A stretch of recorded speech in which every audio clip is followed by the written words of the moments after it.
Assalamualaikum, hai semua. Di video kali ini saya mau berbagi resep cara membuat kue bikang mawar agar-agar. Untuk teksturnya sangat lentur, tidak alot meskipun sudah dingin. Dan saya juga akan memberikan tips dan trik supaya kue bikangnya berserat cantik dan anti gagal. Buat kalian yang mau tahu gimana cara buatnya dan apa saja bahannya, simak videonya sampai selesai ya. Tapi sebelum itu jangan lupa di subscribe dan di like ya, terima kasih. Langkah pertama, kita rebus dulu santannya, tuang 1,5 liter santan kekentalan sedang. Untuk santannya ini saya hasilkan dari 2 saset santan instan kemasan 65 ml yang saya campur dengan air. Kemudian tambahkan 1 lembar daun pandan, kita rebus santannya sambil terus diaduk sampai sedikit mendidih.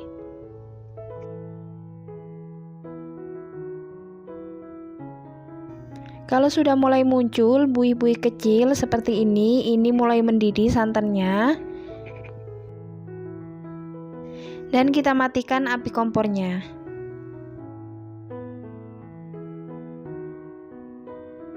Selanjutnya kita siapkan wadah, masukkan 300 gram tepung beras, 200 gram tepung terigu, saya pakai protein sedang, 300 gram gula pasir, 1 bungkus agar-agar bening. Kita aduk campuran tepung dan juga gula pasir sampai tercampur rata. Tambahkan setengah sendok teh garam. Lanjut kita aduk kembali sampai tepungnya rata.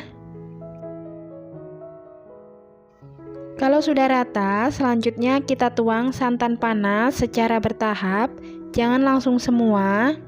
Kemudian kita aduk cepat.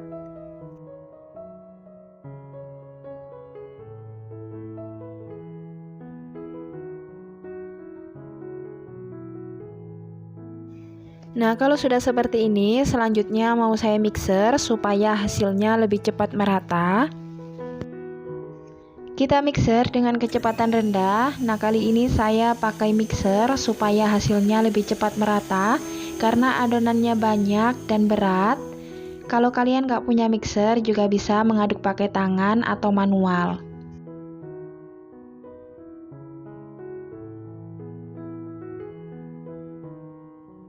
Selagi adonannya kita mixer, kita tuang juga santan panas sedikit demi sedikit sampai santannya habis.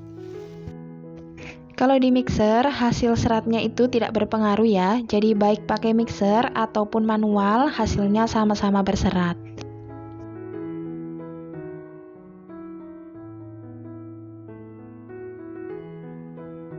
Nah, kalau adonannya sudah benar-benar tercampur rata dan tidak ada yang bergerindil, kita bisa matikan mixernya.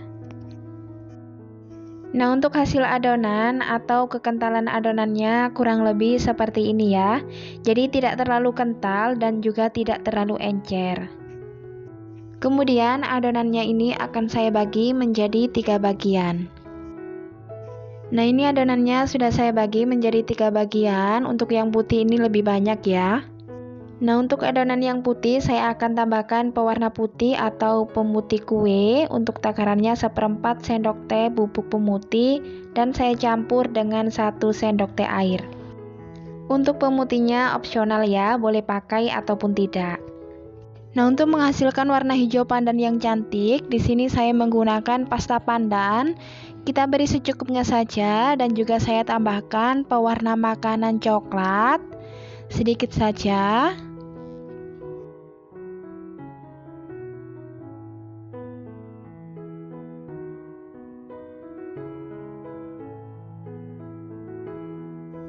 Nah, kurang lebih hasilnya seperti ini ya, sudah hampir mirip dengan warna hijau pandan. Nah, untuk satu adonan lainnya saya beri pewarna makanan merah muda. Kita beri secukupnya. Nah, untuk pewarnanya ini sebenarnya bisa disesuaikan dengan selera, tidak harus sama. Sebelumnya saya sudah panaskan cetakannya sekitar 10 menit menggunakan api sedang cenderung besar. Nah, untuk lubang cetakan diameternya 7 cm dan dalamnya 3 cm. Untuk bagian bawahnya saya beri alas supaya matangnya lebih merata. Kalian juga bisa menggunakan seng bekas atau apapun, terserah kalian. Nah, ini cetakannya sudah benar-benar super panas. Sekarang bisa kita semprot air garam. Kunci utama membuat kue bikang mawar supaya hasilnya berserat cantik dan tidak gagal. Cetakannya sudah benar-benar super panas, baru bisa kita tuang adonannya. Lanjut, ini mau saya tuang adonan warna hijau terlebih dahulu. Saya tuang sekitar 1 sendok sayur. Jadi satu lubang kita isi 3 warna. Untuk takarannya bisa dikira-kira aja ya.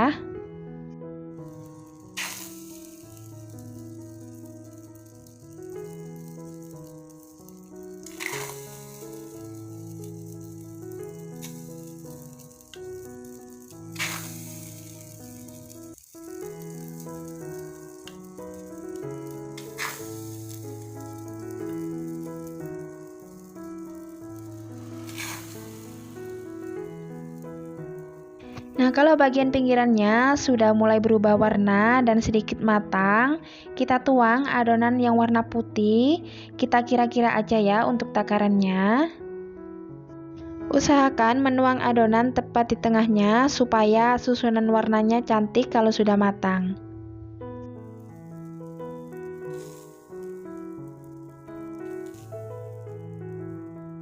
Nah, kalau bagian pinggirannya sudah mulai matang, bisa kita lanjut tuang adonan warna merah muda.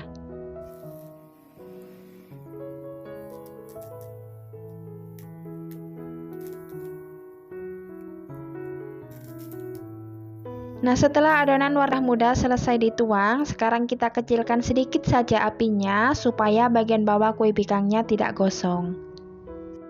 Nah, ini kita tunggu sampai bagian atasnya tidak ada yang basah atau sudah benar-benar matang. Nah, bisa kalian lihat ya, kalau kue bikangnya berhasil, dia bakalan muncul lubang-lubang kecil atau bersarang sangat banyak. Jadi pastikan saat menuang adonan, cetakannya itu sudah benar-benar panas ya. Nah, ini bagian atasnya sudah tidak ada yang basah, ini sudah matang.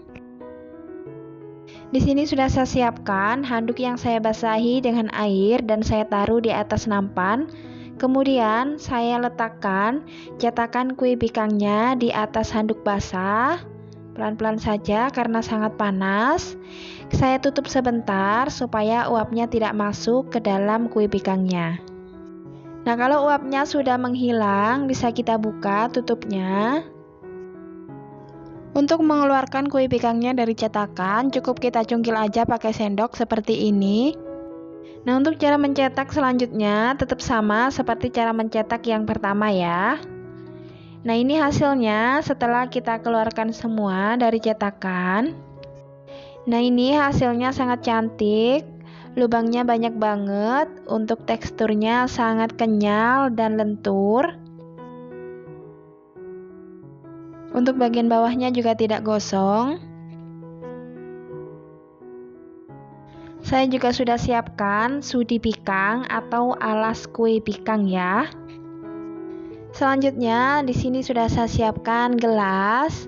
Kemudian saya taruh kue bikangnya di atas gelas. Nah, ini saya juga gunakan bekas tempat sambal atau boleh juga pakai tutup botol. Kita tekan di tengahnya, kemudian kita rekahkan. Nah, kurang lebih hasilnya seperti ini ya. Hasilnya sangat cantik.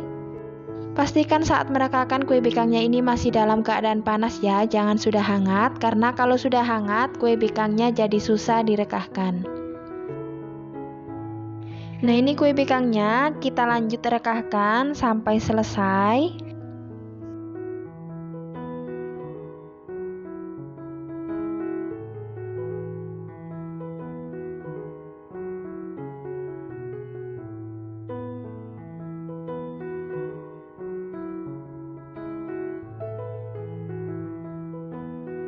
Nah, kalian juga bisa pakai gunting untuk merekahkan bagian pinggirannya seperti ini. Disesuaikan dengan selera saja ya.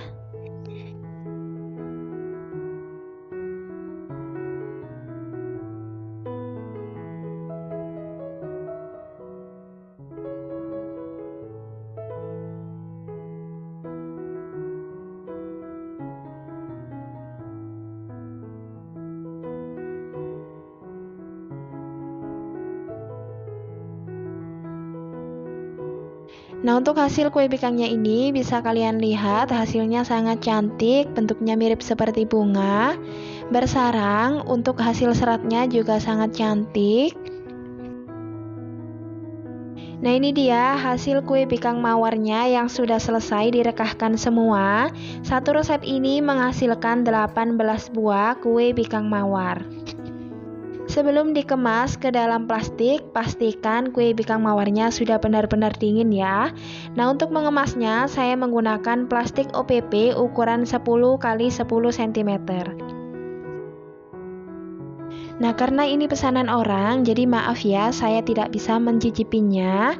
Untuk rasanya saya jamin ini enak banget, manisnya pas. Untuk teksturnya juga sangat lentur, kenyal, tidak alot meskipun sudah dingin. Nah, setelah dikemas ke dalam plastik, kurang lebih hasilnya seperti ini ya. Oke teman-teman, sekian dulu video dari saya. Semoga video ini bisa bermanfaat buat kalian semua.